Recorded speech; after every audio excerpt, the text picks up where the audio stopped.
My name is Keith Deming. I work for the Covenant Group and we educate and coach entrepreneurs. That's what we do, and that's Norm Trainer on the other side. Norm is the founder and CEO. You want to say anything else? Yeah, you did a great job. And I'm going to turn it over to you. so I'm going to turn it over to the stars of the show. Can I get each of you to describe your company and what you do yourself, and give us how you got into that briefly? Okay, my name is Dimitri Giankoulas. My wife and I started Pure Motivation Fitness 13 years ago. It was the birth of, I would say, frustration. It was the birth of feeling tied down. And it was the birth of me wanting to provide my unique DNA of what I believe in into fitness. I've been working in the fitness industry since I was 18. I'm 41 now. I went through the studios. I went through the Premier Fitness horror story job experience. I went through Bally Total Fitness, where I was running the PT department there. And we opened up after, I think, reaching the highest level I could and being squeezed by the corporate chains to sell their model of a quick consultation, quick package. I resigned. My wife was pregnant, and I opened up Pure Motivation Fitness in-home training for my Honda Accord.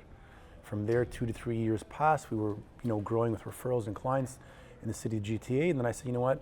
I'm going to open up something boutique, something that's very high-end, affluent in Vaughan. I found an area which was a highly demographic, disposable income area, but was growing. And the difference or the twist to our thing is we provide somatotype training. So when people come in, and everybody wants to lose weight and gain weight, but based on their ectomorphic, mesomorphic, or endomorphic body type is what we specialize in, we help them solve their nutrition problems and solve their training problems. My clientele is the busy business professional, 40 plus, the super mom, the young families like myself, my wife, and we're in our 40s with 2 kids. They're trying to juggle work-life balance and still keep fit. And the baby boomers, the ones that are 50 plus that are retiring or in stage of retiring, they want to go to a club with a little bit more of specialty. Great. So, Ryan, you want to tell us a little bit about your background? Yeah, my name's Ryan Caicco, owner, founder of Strive Life Athletics. Started it in 2013, so we've been rolling for 7 years. I was a former athlete. I was a professional athlete, played hockey, trained at a high level.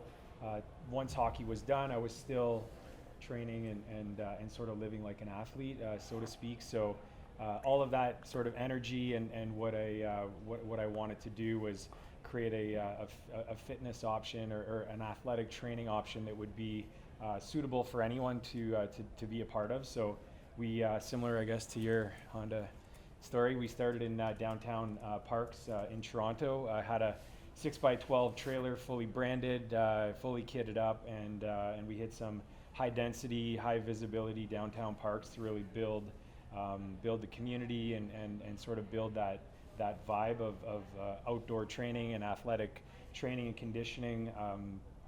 That was 3 years, so we did some outdoor seasonally and then some shared spaces. So had that ramp up for 3 years, and then built the community to the point of having a bricks and mortar and a location downtown Toronto at King and Strawn. So been there now going on to 5 years within that lease as things have grown and evolved. So with the training and Strive, the method and sort of the thoughtfulness that's been put into it that I think varies from some of the other training options, especially from a group training perspective, is we really, everything stems from movement, and there's a lot of movement education that's built into it, and we provide a very thorough warm-up that's done with a lot of care and reason that builds into the workout itself. So a lot of the workouts now, you have your 5-minute warm-up and you hit it for your HIIT conditioning, and we spend 15 to 20 minutes through movement education and warming up and priming the body and having all that, which could essentially be someone's workout as a part of it, and then that's paired with some conditioning, 22 minutes of conditioning on that basis. And we have some strength classes, some other things as well, but that's the core of what we do, and a lot of that had all stemmed from my athletic background and having a thorough warm up and having a reason why for a lot of those things, and also doing it where Nobody has time to be injured, whether you're an athlete or, you're the average person who's just looking to train and to his point, whether they're looking to lose weight or gain muscle, that's kind of where you want to keep that person healthy, injury free, and keep them as a client. So that's always been a big part of our business and sort of brand. And that's evolved for me personally from a coaching standpoint to creating and starting my own certification program now. So I've been able to onboard a number of coaches through the method and that system, and taken a number of certifications myself over the last 7 years plus. So it allowed me to see an opportunity and have that be a part of it. So that's something new that I've taken on as since November. That's sort of a value add in the sense of the method in the coaches and the onboarding process, and how that's sort of being coached to the clients and keeping that thing consistent and a lot of value there. Right. I was finding that while I could, definitely pay my bills, I was not passionate about what I was doing, and I had very little interaction with people, and I wanted to feel as though what I was doing was making a difference. And so I left law, and I heard about indoor rowing gyms starting in the States, and I thought, what the hell, isn't this something that's just right for me? And so I decided it should be a former Canadian rower rather than some US chain that starts indoor rowing in Canada, and so I did. And I opened the doors to ScullHouse Rowing, which was Canada's first indoor rowing gym that uses the Concept 2 rowing machine. And we're located at Jarvis and Front, so kitty corner to the St. Lawrence Market. We're right downtown, and our classes are capped at 19 people. Our instructor rows the class with everybody, so even though you're getting a very individual workout, each person is in charge of how hard they're pushing themselves on that machine, you feel as though you're very much part of a crew and part of a community as you're going through that. And we're unique simply because we're one of the only indoor rowing gyms in the country at this point. I think we're also unique because of our background as former competitive rowers. So there's myself, who was on the Canadian national team, another person who also represented Canada more times than I did. Her name is Sandra, and she's a wonderful asset to have on the team, as well as people that we've trained and spent a lot of time kind of gearing up and creating indoor rowing instructors, really. Great. So in our model, we talk about there are 3 questions every entrepreneur has to get right, and most times entrepreneurs get one of those questions wrong. So I'm going to start with the first question, which is right client. So Dimitri, how did you were very specific on your ideal client. One, I know that from what I'm trying to sell, which is if any of you guys in the room are selling one-on-one training, you know that it is expensive. It's more than just a membership. And also the location of where you're selling it will depict what type of client you have. So because we chose a very affluent area with a very, very high rent, we wanted to tailor everything to more of a exclusive style training. So to me, the member that's going to stay with me longer and have the disposable income to work with me long term is the business professional who will look at it as an investment versus I'm going to buy training. The busy supermom who needs it to get back to her lifestyle or to feel that she's balanced, or like the young parents, and also the baby boomer, the people who need fitness to prevent themselves from getting older. I've dealt with the younger crowd when I was at Premier and I was at all the other clubs I've worked with. I just didn't feel that they connected with me now. I'm not the guy who's single, lifting weights, caring about his physique. I'm the father, the business owner with kids now, so I want them to relate to me as well. So not only are they seeing the product of, oh, this guy's got a nice gym, it's boutique fashioned, but he's also the father, he's also the business owner. He's practicing what he preaches. So in your case, your right client kind of really fit into your business model that you had in mind, right? Is that I mean, to fair? cater to the area. So you cater to the area, but you decided on your ideal client based on the kind of business model that you had in mind, kind of. And the service that I want to sell and the price point. Yes, service you want to sell, and we'll get to that. Ryan, how did so you have a bit yeah, of a mine's a bit different. I guess I was a bit more rogue on that basis, just because again, location does make a difference. But starting out, I wasn't from Toronto. I'm from Sault Ste. Marie, so coming to Toronto, I was downtown already living, and we had the branded trailer, and I went to the most dense park. So it was Coronation Park, Canoe Landing, Fort York. So those were the areas that there were a lot of, condo living people that were, in your we're casting a wider net, obviously, wanting to try to get people to be aware of it, have that type of training style. But I guess from that basis, the ideal client, as it has grown for me, basically, is someone who's not following a trend. It's someone who really values training and values longevity. Our message is a strong one in the sense of, being a life athlete, and that can resonate with a lot of people. So that's what we share, and seeing the value from, downtown living.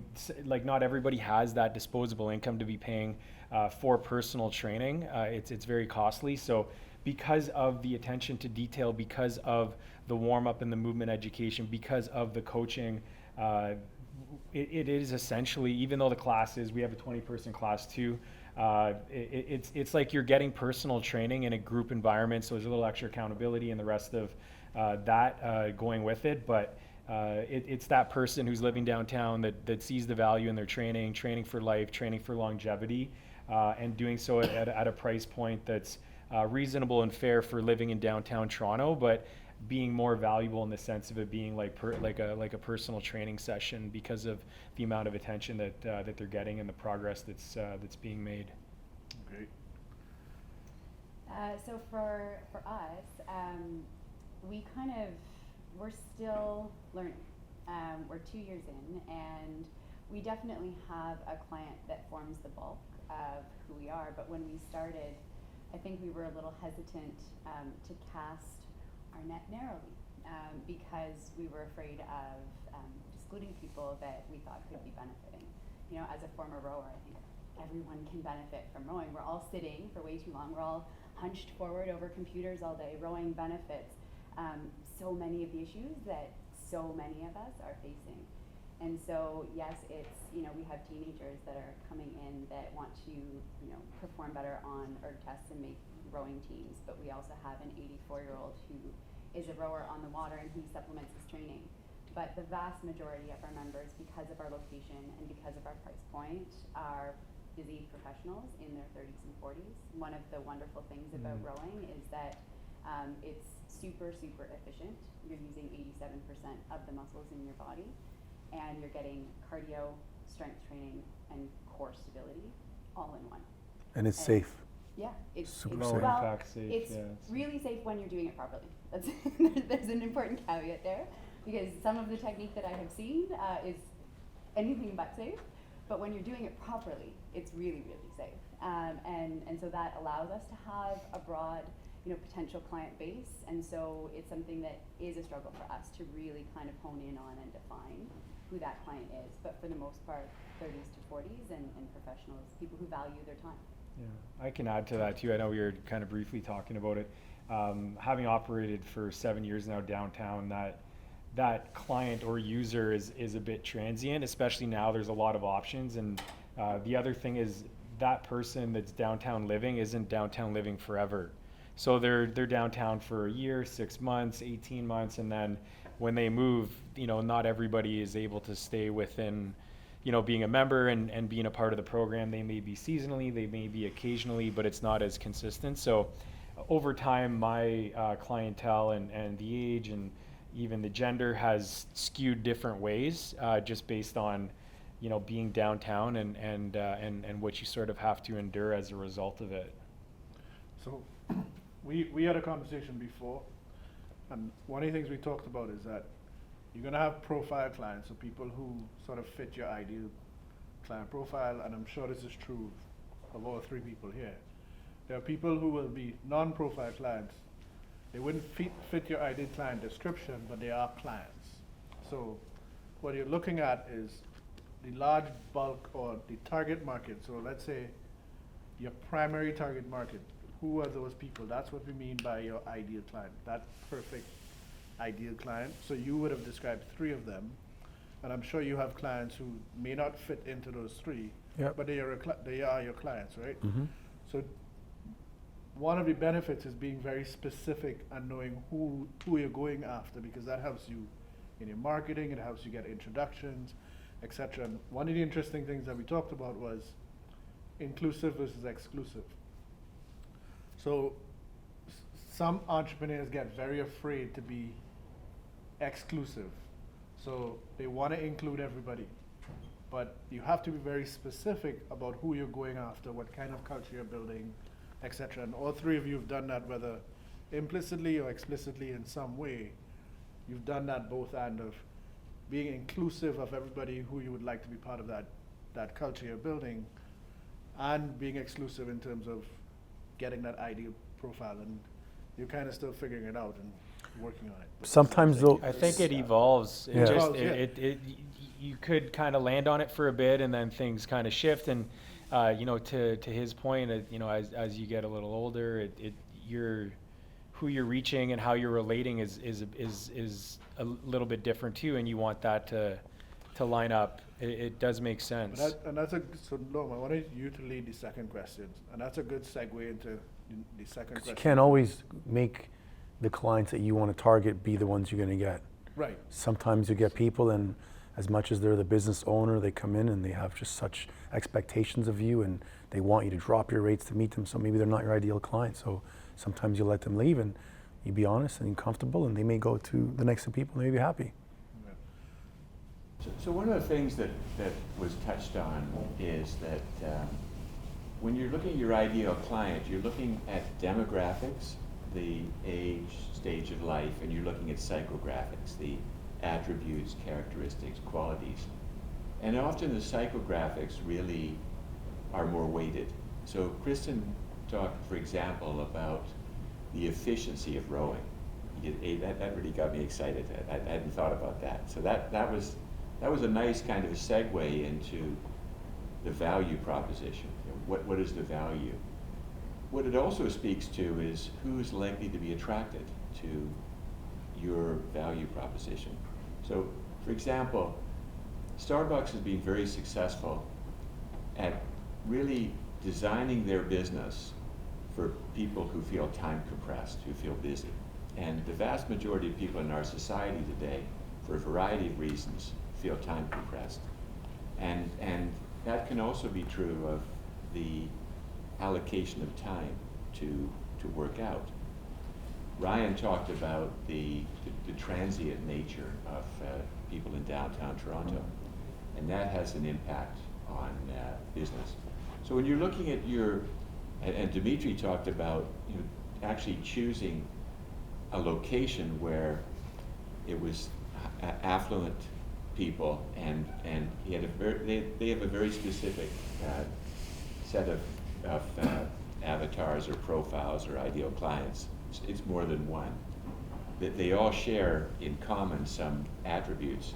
So one of the things you want to identify is in your demographic and psychographic profile of your ideal client, what are the 2 or 3 key areas that are going to be the strong attractors for you? So for example, I belong to the Cambridge Club, and I belonged to the Cambridge Club for about 40 years. And I've seen that club expand its offering. Hopefully you get a good deal then, right? I'm sorry? Hopefully you get a good deal for a 40-year-old client. That's No, crazy. It's the same price. Oh, wow. All I know is it keeps going up. I'd love to have They have you. a very clear sense of whom they attract. Now it's changing and evolving over time. So that's an important aspect of ideal client, your ideal client profile. Now what that leads to is what Keita was mentioning, is your value proposition has to tie specifically to what are the aspirational qualities of your ideal client. So Kristin, how do you attract the person who wants to have a really efficient workout and sees rowing as I think one way that we do that is by, I think we recognize that there are various aspects that we all want to be looking at. We want strength training. We know that strength training is important. Well, we want, to be cardiovascularly fit. We want our heart to be in good shape, and everybody wants good core strength, whether it's for aesthetic reasons or whether it's because we recognize that a good core is going to be, integral to back health and just our well-being long term. And so we try to educate people on the fact that when you row, you're actually doing all three of those things at once. And so you don't have to go and spend 3 days a week doing weights and then spend another 3 days a week doing your cardio and then spend 5 days a week doing your core or whatever it would be. You can actually just focus on one thing. Come do it with us. You'll have fun. You'll be super efficient. You'll be knocking all of those goals that you have off in one fell swoop. So you just shifted 40 years of my thinking. See, you should come talk to me. If you were my client for 40 years, I'd be giving you a break. Thank you. Just gotta say. Thanks for that. Brian, can you speak to your value proposition? Yeah, the value proposition for us, again, I talked about it a few times. It comes down to the movement education. Like it's that life athlete piece, and it's about giving people the tools to move well and understand why. There's a lot of places people go and they don't have that same understanding. Like they go in, they get a workout, and they leave. At Strive, it's giving people the tools, having that movement education, getting the conditioning, and having all that in a way that it's going to be a progressive mindset. So that's really how we've positioned it, and there's a lot of people that have progressed a lot and learned a lot, and brought, the word of mouth is obviously strong and brought a lot of people in, and it's always for me it always hits home when someone has done a workout somewhere else, and then they come and they're like, but I did a Strive style squat, or I did a Strive style this or that, because we're so particular about certain movement that it's super important to giving that person the tools to, it's not about getting better at working out, it's about getting better at life. And a lot of people get caught up in like, I want to be really good at this workout, I want to be really good at, like, that's not really what we're looking to communicate. It's about having these workouts and this movement education and conditioning move you ahead, move the needle ahead for you, not break you down, but build you up and give you those things so that when you leave the studio and you want to go row or run a race or cycle or climb a mountain or do all those types of things that our members have done because we've given them the tools to go out and do them. That's where our value add is. That's great. Yeah. And Dimitri? We go back to the three main core values of the company: motivation, education, inspiration. One, we create a magical experience when you come in for a consult. I've taken the fear, frustration, and the confusion part of when everyone knows when they go to see a gym owner or someone for an assessment, they're going to measure me, they're going to tell me I'm fat, they're going to do my body fat percentage. So they're coming in with that anticipation of it's going to be like this, and then we wow them with a lot of education, dynamic movement prep, movement warm-up, similar to yourself.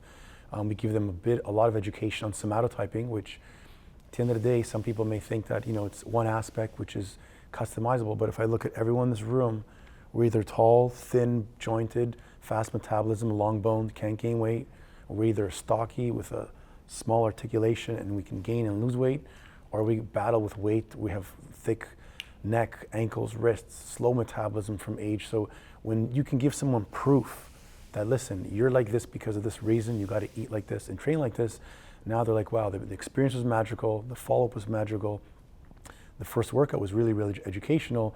Then the inspirational part is trying to build a team environment where every time they come in, there's the, hey, champ. I call everybody champ.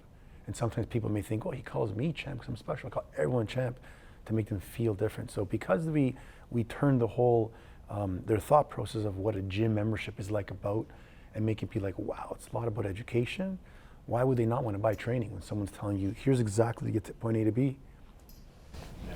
So we have had three very powerful and very different articulations of a value proposition, all rooted within, for each of Kristin, Ryan, and Dimitri, their business definition, their vision, their mission, their values, their operating principles, and the business opportunity. So when you create your value proposition, at its core is how you define your business. And often when we start out, we don't start at that level. We start with an interest, or we haven't quite thought it through in that way. There's a passion there. So your passion came from your experience in rowing, Ryan, and from that is, well, both, I get probably all three of you as athletes. Is that fair, Dimitri? Yep, I competed for 9 years in drug-free bodybuilding. Yeah. So all these guys upstairs, I can relate to them to a certain extent. Yeah. So you all came out of what was of interest to you and your passion, and now you're able to express it in terms of what it means within a business context. One important aspect of your value proposition is how you summarize the essence of what it is you do. Have any of you created a tagline, for example? Yep. So what's your tagline? Attitude is everything. Sorry? Attitude is everything. At- Attitude is everything. Attitude is everything. Okay, good, excellent. It's Ryan? we are life athletes. We are life athletes. Great. That's right. Kristin? We have one. I bet Kita doesn't even know what it is though. Kita Oh. comes in rogue. So we have one, but our struggle has been A, we're not in love with it, and B, we don't use it. But it's on our website. Train hard, live better. But we're interested in revamping that a little bit. Okay, good. Yeah, so that's a very, and that also illustrates that this is iterative. You define, you refine, you redefine. But also, you 2 years, 7 years, 10 years, 13. 13 years. So if you even just hearing them talk about their own business, there's a certain level of refinement that's happened. You're all very clear. Oh, I've changed things Exactly. Oh, And hundreds that's, of times. Still changing. yeah. Still changing. And that's a key It's part of it, right? It's how do you keep refining? Quality and continuous improvement is a key part of. I think one Good. big point to map out for any coaches in the room or business owners is you need to speak to someone. I have my wife who is going to be the opposite of you. If I go to someone who's orange-blue personality like me, who's outgoing, who's loud, who's energetic, I have this idea, let's go with it, and then it fails, I need someone who's yellow-green who's going to be like, well, hold on, let me think about this. Well, what if that doesn't work out? Because every time I have an idea I want to run, she's like, no, let's stop. What if this happens? And I'm like, but who cares? So you need to have someone you communicate with, whether it's a coach, a mentor, wife, brother, sister, business partner, someone to slow you down and say, let's think about this. Or else I would have complete failures with a lot of stuff I've done. We all need trusted advisors and coaches in our lives. That's also a great example that to build an organization, diversity breeds strength. Mhm. And so we need to find people who balance this. It's great. So the other question the three questions that entrepreneurs need to get right are, who's the right client, what's the right value proposition, and what's the right exchange of value? Usually think about exchange of value in terms of price. What's the quid pro quo? What's the exchange that you're going to be giving for your service? So you wanted to start by talking about how you came up with your pricing model, or So we have a really cool model. Think of Apple, okay? And I changed my model in 2014 because I was big on one-on-one. We were like the best in the city that sold one-on-one north of the city, let's just say. And after a certain while, looking at the economy, looking at things changing, one-on-one is a lot of babysitting with coaches, a lot of babysitting with clients, a lot of hours on the floor. We changed our model into small group and team. And then if you look at Apple and you look at their products, there's the MacBook Pro, there's the Mac Air, there's the iPad, there's the iPhone, there's different levels for each person. So at our club, when you come in, I will get you to point A to B, but we have 6 memberships. So we have a team training membership only, which is at a $119 per month. And that's for the person, again, we're gonna target it for the person who's already fit, who wants a challenge, who wants to be in a group setting, who loves to be in a group environment. Then there's the 169, which gives you 4 small group a month and the team. So for someone who wants a bit of coaching, maybe disposable income is not there, they want once a week of some attention. There's a 269 option, which gives you 8 small group, which is again, a little bit more. Then there's 2 personal training options at 469 and 689 a month, which give you one-on-one and unlimited small.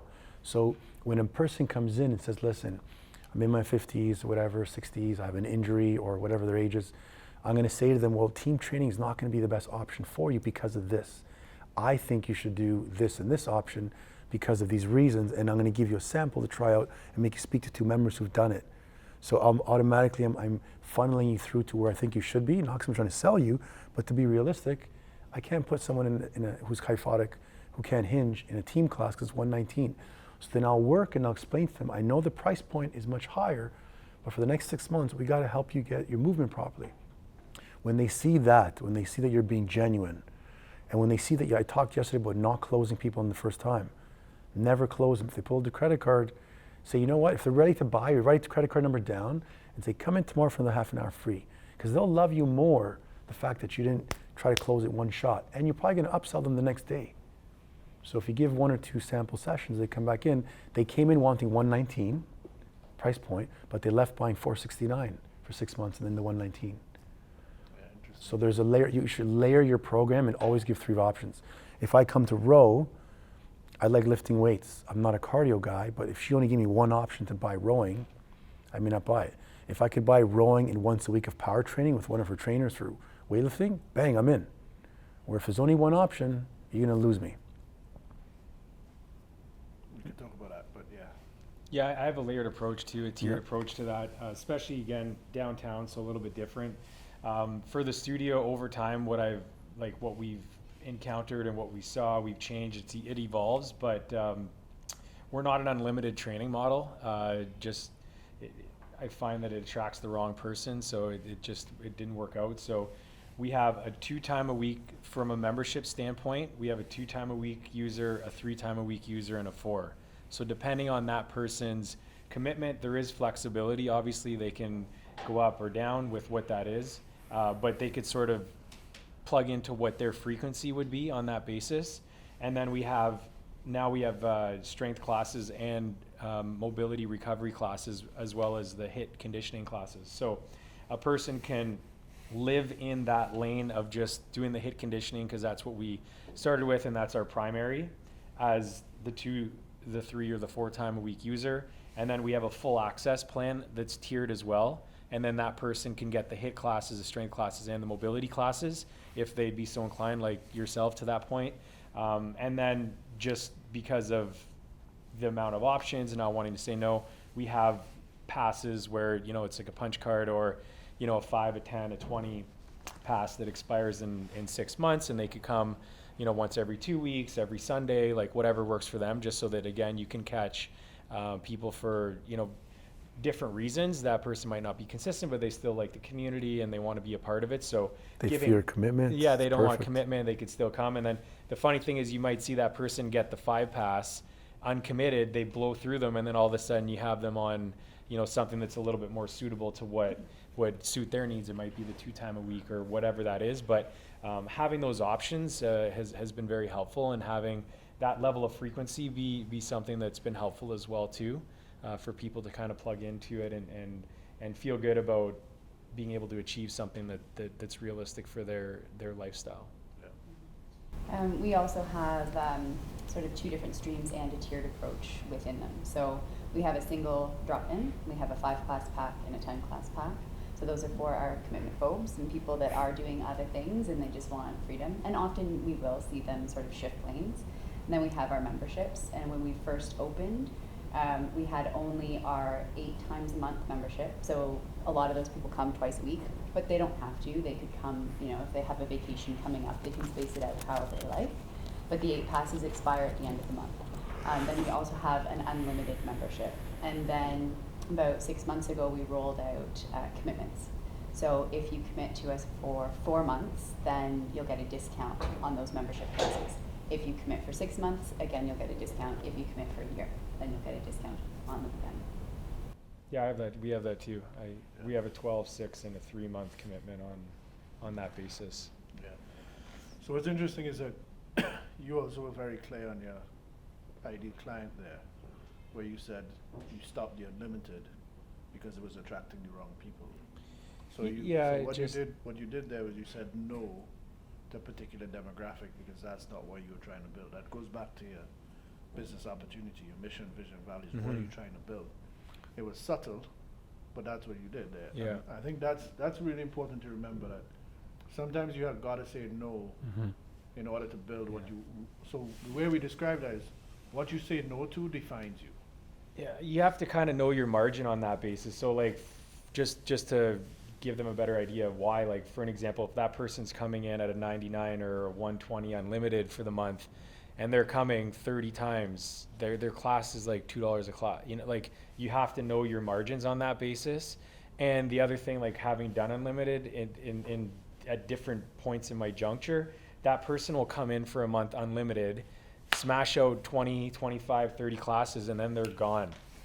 And then they'll go to the next place for 99, and then they'll go to the next place for a trial. There's serial, especially downtown, there's serial like trial or serial unlimited people that do that, and I just wanted to take myself out of that equation, because at the end of the day, it just wasn't meeting the margins and the bottom line, especially when you want to grow your team and have coaches on the floor. And But all I'm highlighting is that that's a brave decision. A Yeah. lot of entrepreneurs don't have the guts to say no. Well, what we did in 2014 is we stopped selling access. So now you come to my club and he can come in saying, listen, I'm an athlete, I've done your I've worked out, I've had trainers, I am a trainer. Can I just pay to use your gym? No, we don't sell access. Why? Because we believe everyone should have a coach. Right. So when somebody wants to spend, I've had people offer me $100 cash, say here, every month I pay. I'm like, nope. Why? Because you need to learn movement prep. You got to swing a kettlebell. If you're coming in and working out on your own, no one's going to body comp you. There's no change in your program. So I'm selling them on my vision, and if they don't like them, I'll say no problem. If you want to come back next week, you can more than likely try a class. The more they try to change your mind and they can't, they want your membership even more now. It's like, wow, this guy's not bending. Yeah, yeah. Right? Saying no defines who you are. Yeah. And is very powerful. Mhm. Good for you. So quick you all question. say no in different ways. So quick question. This is, I told you all the questions I was going to ask. This one is not any questions I'm going to ask. How did you all come up with the names of your gyms? Because I I got- just realized, like, I got a what- funny story. Yeah. I was a waiter when I was in school. In high school, I played athletics. I was rookie of the year, full out. I played 5 teams at Weston Collegiate when you can only play 4 a year, because I swam every morning. And then I got in grade 11, 12, got into the funny crowd, the cool crowd, skipping class crowd. Graduated, went to college. If it wasn't for my wife sitting there, I wouldn't have gone to Humber College. All I cared about was working in the restaurants, making big money as a waiter, buying a car. So she brought me back to school. I finished my course, and then when I was a waiter for many, many years, I said, guys, I'm gonna open my business one year. And I grabbed 3 of my best friends, and I'm like, tell me right now, if I said who I am or how you describe me, give me a name. And one of my buddies just came out and he just goes, Pure Motivation Fitness. And I'm like, bang, there you go. Sometimes you just gotta listen to people who will give you advice, right? And when he said that, because to me, if you've And you're always welcome. It's great. I want to add one other element, because this concept of fair exchange of value is often not quite well understood, and Keita touched on it, I think, either yesterday or earlier today, I can't remember. What's the value to a pizza franchise of a pizza customer? What do you think it is? in terms of average purchase, That's one way you can measure it. What would be the average purchase? $20. About that, yeah, 20 to 25. And been going up, it probably goes to 25. What's the value of a pizza customer to the franchise? If the average transaction value is between $20 and $25, what's the value? very low. It's $20,000 to $25,000. The typical person dealing with a pizza franchise buys 1,000 times. Wow. So when my children were growing up, we liked to have them come to our house and bring their friends, because we thought we would know what was going on, and we could better manage that. It turned out to be an illusion, but that's another story. And so we got lots of pizzas. And you know, if they ordered the pizza and they ordered pepperoni and bacon bits and mushrooms, and they brought pepperoni and bacon strips and mushrooms, they'd come up and tell me it was wrong. So I'd phone the pizza store. What would they do? Give you pizza. They'd send out a whole new group of pizza, because they recognize the value. So the fair exchange of value is more than the price point that you're charging each month, or what that transaction value is. Like it's measured really in 3 ways. So one is what's the lifetime value of that relationship? So as I mentioned, I've been a member of the Cambridge. I don't even remember what it started at 40 years ago. I know what it is, roughly what it is now. But that value of that relationship probably is close to $100,000 now. So you have to look at relationships differently. You have to look at them in terms of what's the timeline you're looking to create. So that's one, is what's the actual value in that relationship. The second level is what is the value in terms of their willingness to introduce, recommend, and refer, to be your evangelist or advocate on your behalf. And then the third level is the degree of engagement people have in your business. In other words, they take an interest in your success. So they'll give you feedback, they'll look for ways to contribute. And so part of the fair exchange of value is you're looking at how do you create that greater sense of depth of relationship, breadth of relationship, and degree of engagement. You got to be confident. For anyone, is anyone in the room here like a one-on-one coach that sells one-on-one training? Perfect. So when I was back in your shoes, when you're selling me training, I'm buying from you, only you. I don't have you plus your team and your staff. So you have to constantly say the words. If you're not happy with the first session, we're more than happy to provide you a second complimentary because we need some time to get to know you. That way, the more and more you talk, I'm starting to think, you know what? She's cool. She's willing to give me even more for free. When they come to the club and they see me, they want to buy from me. So when I first started my business, I had to always transition of, well, you're going to get one of my staff, and my staff are certified in this. And if you're not happy, no problem. We'll switch your session right away, put you with another trainer, give you a complimentary workout. Like the pizza example, you have to make sure that they know they're not just dealing with you, it's either you and your team, and if they're not happy, you're more than happy to provide them back their session of service. Even if I know some owners would say, I'm crazy to say this, but if I'm closing someone on a $7,000 deal, I'll say, listen, if you're not happy within your first 6-7 days, you come back, I'll give you your credit card payment back, we'll refund it. And they're like, no, that's what I'm talking about, that's what I'm asking about, and I'll say it again. So when they say again, well, no, it's not what I'm talking about, I've overcome that objection, and then I'll find out what it is they're worried about. I'm worried about if I miss my workouts because I can't book them in. Bang, now I know their main objection, what they're afraid of. I'm gonna totally work on covering that. Because some people may say, well, what if I don't like it? I'm buying 24 sessions of training with you. Well, what is it you're not gonna like? Is it the price or the program? And then if it's the price, you just work on pricing.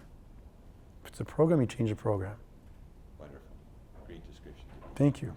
Ryan, anything you'd add in terms of the way in which you look to create greater value? I mean, I think I covered a lot of it already based on, like, to his point, you want to give people like an option to come in to try it. We have different trial options for people to come in and have that option to try classes, try different classes, do it at different paces so that they're not required to like do everything in a day or a week, so that there's an opportunity for them to fit it in, get it, actually try it, understand it. Because it, like, for our classes, it takes usually a few times for people to come in to really understand the method's different. It's not just a boot camp. It's not just another class. It's not, so that, giving people that time and opportunity to come through, see it, understand it, it definitely ends up helping out in the end. That's great. Kristin, anything you'd add? Yeah, so it's a little bit different for us being group fitness classes. So not everyone is going to love rowing as much as I do. I recognize that. So they might come in and they might try a class and they might not like it. And I'm not gonna say, well, come back and try it with a different person, because chances are it probably is just not the right group fitness fit for them. Mm-hmm. But what we do is we offer a 2-week package, because we recognize that rowing is difficult for people to learn how to do well and properly. And as you're learning to do it, I don't want it to be on your dime, I want it to be on my dime. So I want you to be able to come for 2 weeks, take as many classes as you want. I'm not gonna do that for free, but I'm gonna charge you the amount that I would charge. It's less than 2 classes, pay for you to come in and you could take a class every day if you wanted to. And I am going to invest in making sure that I teach you how to use that piece of equipment so that you're getting 87% of the muscles in your body activated.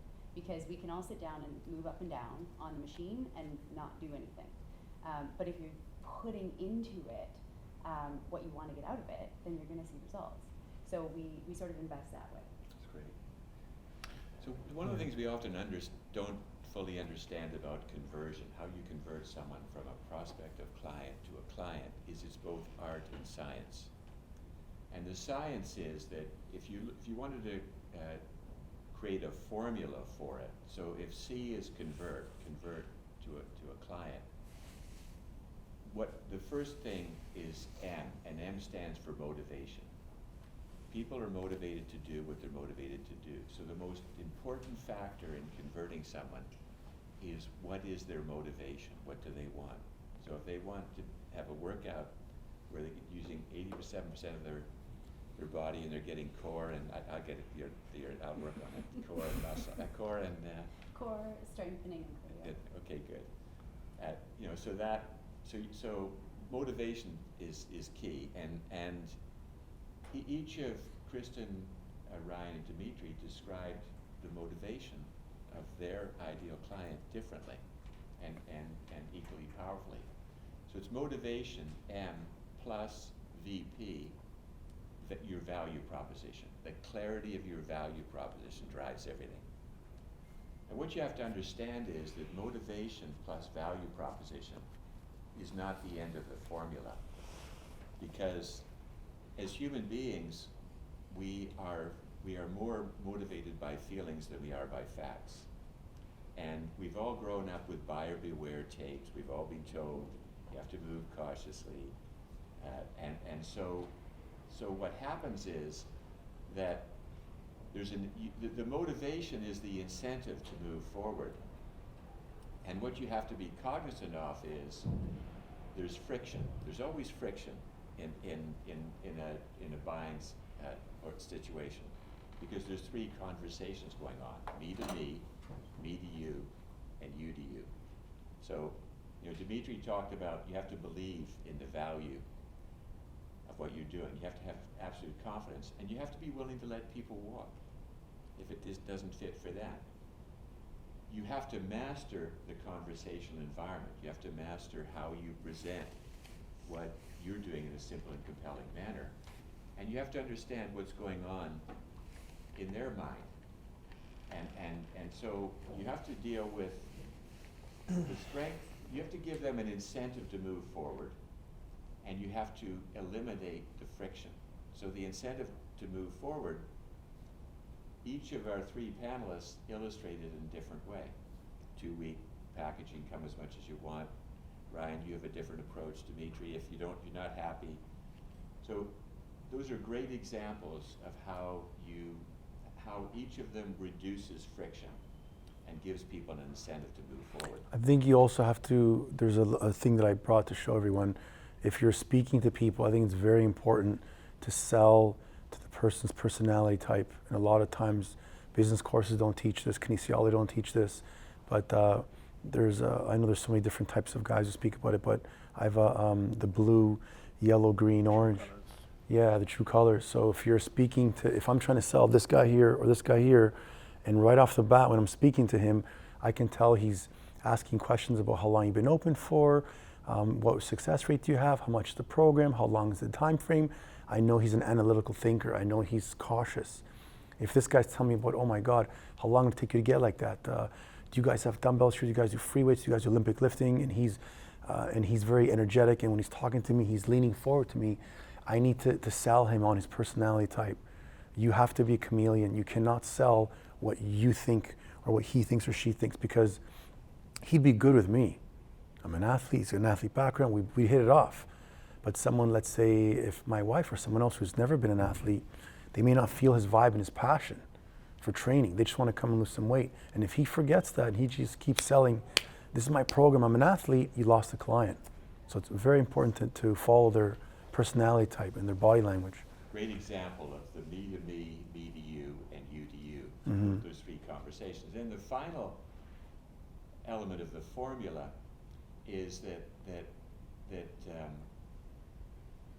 people buy because they're excited about something. Anxiety is blocked excitement. So sometimes when people are being faced with a buying decision, their excitement turns to anxiety. And people respond when they're anxious in different ways. And there are typically 5 F's that people express when they're anxious: fight, flight, freeze, flop, and fix. And each of us has a particular style when we're feeling anxious, and we react in that way. So when I first got married, my wife's style when she's anxious is to flop. She wants to talk. My style is to fix, and that's often quite characteristic of the male-female dynamic. So when my wife would start to tell me about something that was bothering her, something she's anxious about, I would try to fix it or fix her. How did you think she felt about that? Not so good. Not so good. See, but if she understood, Not good at all. if she understood What your I had to personality learn- type, What I and had to learn was just to let her talk. Just Right. listen. My job is not to fix, it's to listen. And when she finally feels heard and her anxiety abates, now we can talk about does that sound familiar? No, yes. Yeah, so that's true in relationships. It's true in every relationship, marriage, personal or professional. And so what you have to be aware of is your own style. So as a fixer, when somebody comes in, I'm ready to jump in and really give them the antidote to all of their problems. But if they want to talk, or if you have to be very cognizant of that. So it's both art and science. We'd be getting close to wrap So up. the final question I wanted to close off with, and you kind of jumped the gun with me, and there's one piece of advice you would give yourself when you first started off in a business, and you can have more than one, but today we'd like you to choose one piece of advice that you would have given yourself when you first started off in the business. oh wow. Before we begin, first type of advice I give to someone else or for myself? What do you give to yourself? Let my wife be in charge of the big decisions. You're a wise man. As much, So why- no, so why- What did it take to get him to that because point?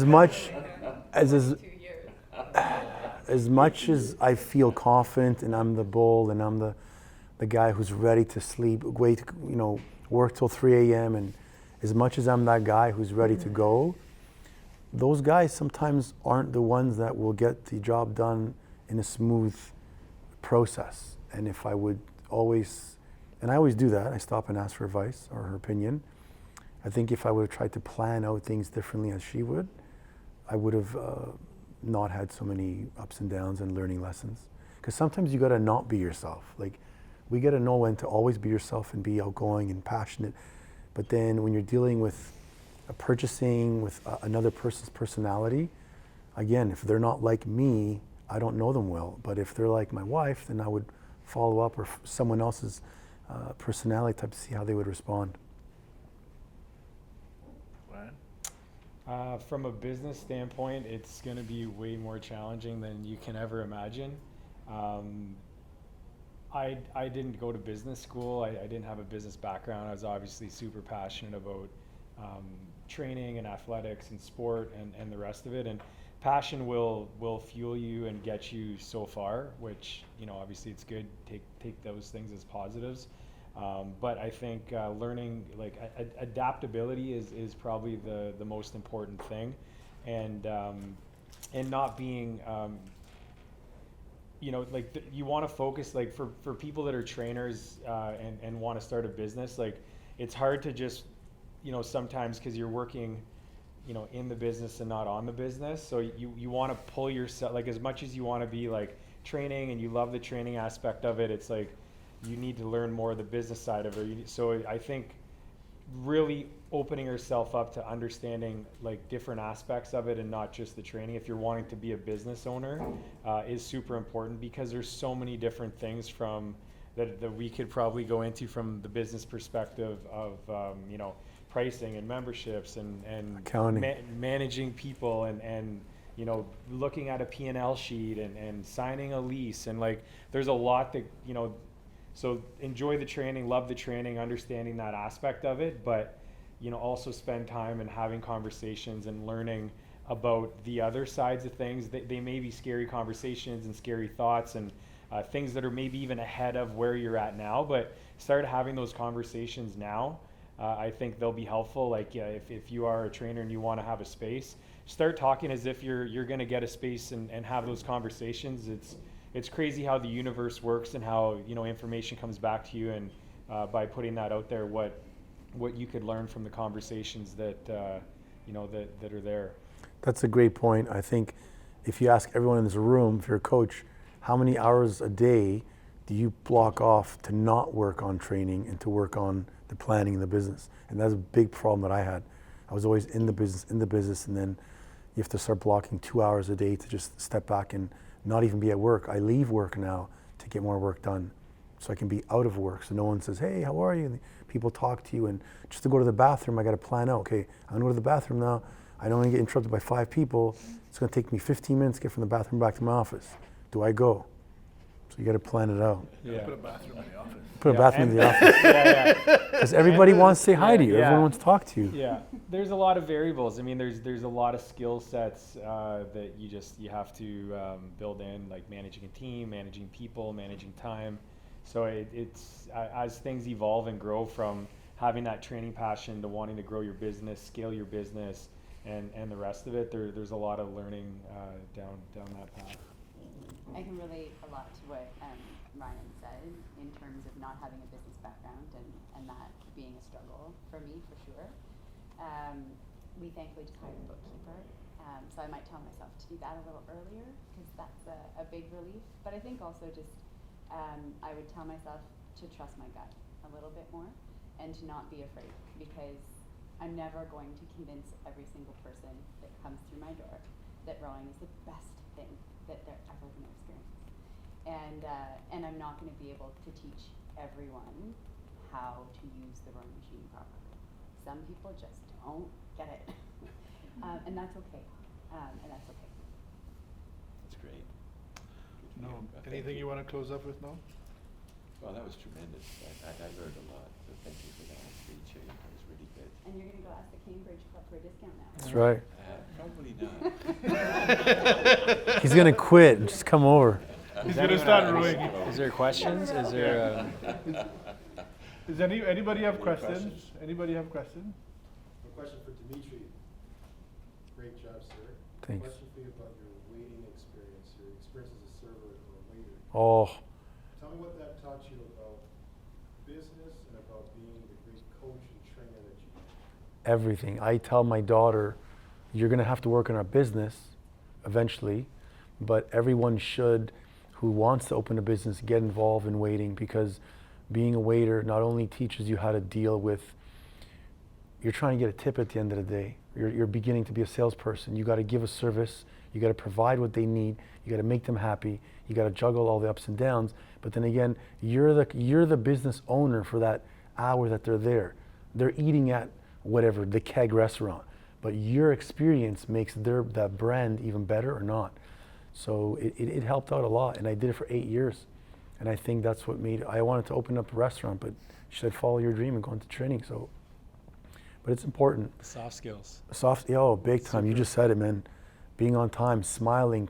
You going to a table and you know that they're expecting you to take their order, but you got to make them love you, make them happy, and talk to them, and then make the conversation, even if it's for that. Because if you make a mistake, and I made a lot of mistakes, I would use my charisma to make them happy and then still get my 15-20% tip. And that's how you know also as well how good you are, by your tip. If you're doing something and you're always getting poor tips, you should ask people, like, what can I do to get better? But you got to work in the service industry before you open up a business. Any other questions? I got two questions. One for Ryan and one for kind of the three of you. Ryan, if you could just kind of maybe go into detail about how maybe your certifications, opening and starting that business versus kind of the training, how that is different, and the whole process for that. on the cert side. Yeah, with the kind of. Well, yeah, from all the training over the last 7 years of operating Strive and the certifications that I taken, and then onboarding different coaches and them having different certifications and backgrounds, and having a thorough onboarding process allowed for me to go through a lot of I guess trial and error in a sense, and seeing, you know, what people's skill set was coming on the floor, and, you know, where there could be some improvements. Understanding what was out there, and then also having taken a lot of courses as well that are specific to, you know, movement education, assessing clients, and understanding the, you know, your core movements, your lunge, your hinge, your squat, your push, your pull, those types of things, and then understanding progressions and regressions with them. From a coaching standpoint, I saw a real opportunity with that, and so it took 2 years for me to develop the curriculum and get approval through an insurance company. So you work with an insurance company, an underwriter, and a broker to get it through the process. And there was no guarantee. I mean, I went through it over 2 years of, you know, back and forth and having to make different tweaks and modifications. And over that 2 year period of time, just, you know, continued building my business, continued my education as well personally. And so all of that just kind of continued to build my resume with the application that I was putting forward with the curriculum that was built. Through the scope of what I was doing, it finally got approved. So does that answer, I guess, your question? So from the training side of what, like with Strive and the movement education for what we teach and the method that we teach it in, sort of translates into how it's being coached. And I saw an opportunity, without giving away the intellectual property of Strive and what our recipe is, still giving people the tools to understand how to coach well, because I think that they're like, to do things very simple but very well, I think is missed a lot of times, and people don't want to spend enough time on the foundational aspect of things, and they want to skip right up. I'm sure you see it all the time too, and you know, I feel that the best of the best are the ones that are doing the simplest things very, very well, and that's my standpoint on that, and where I feel there could be improvement. And I think that the more people that could come through that course and through the certification and understand, you know, that we can all improve on those things, that you know, it'll just help to, you know, build a little bit of a greater standard from the coaching standpoint. And again, you know, I have the varying, like there's instructors and then there's coaches, right? So instructors are there, obviously they do a great job, and there's nothing against that, but to take it to the next level and to really coach, you know, your clients and understand the coaching aspect of things, is where those big differences are made with the client, whether it is group or it is one-on-one. So that basically brought me to the point of wanting to you know, to educate, to coach coaches and educate from that platform. Right on. And then you wanted questions also? Yeah, just kind of separately, like a question, where would you guys like to maybe see, or maybe the future of your businesses, like 5-10 years from now down the road, if there's any plans or things that you'd like to maybe do? Kristin, do you want to start? Well, we're starting to maybe think about a second location, but I mean, we'd like to open more locations. You know, it'd be great to have maybe 2 others in Toronto and branch out to other cities and Canada-wide. Who knows? And then the world. Total world domination. Mine's a little broader, I guess, in what I talked about from like what advice that I would give. It's from like the adaptability standpoint. The industry is changing rapidly. It's changing as we sit here today.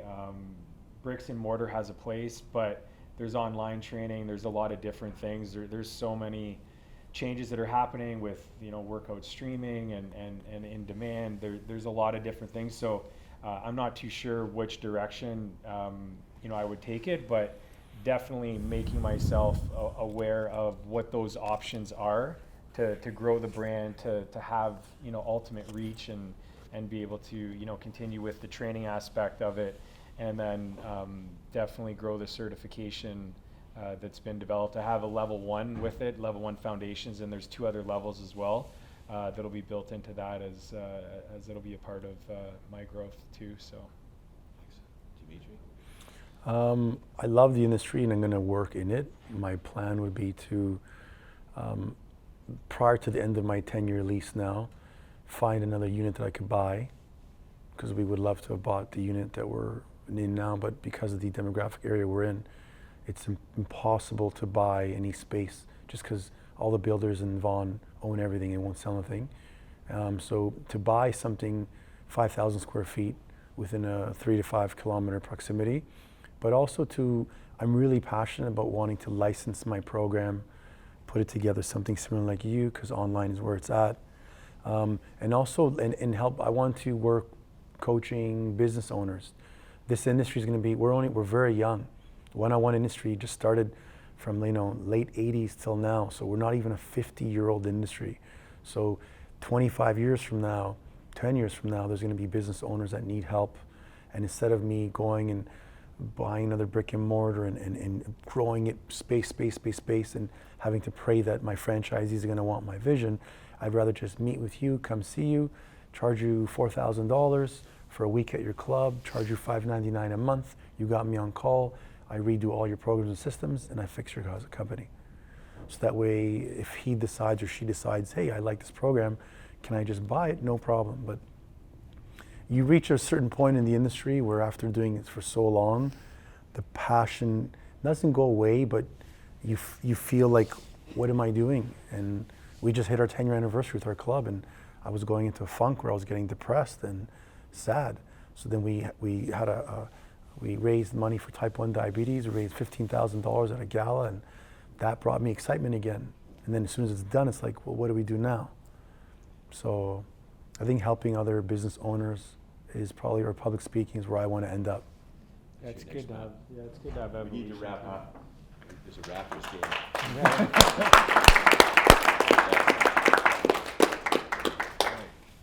Thank you, everybody. It was great.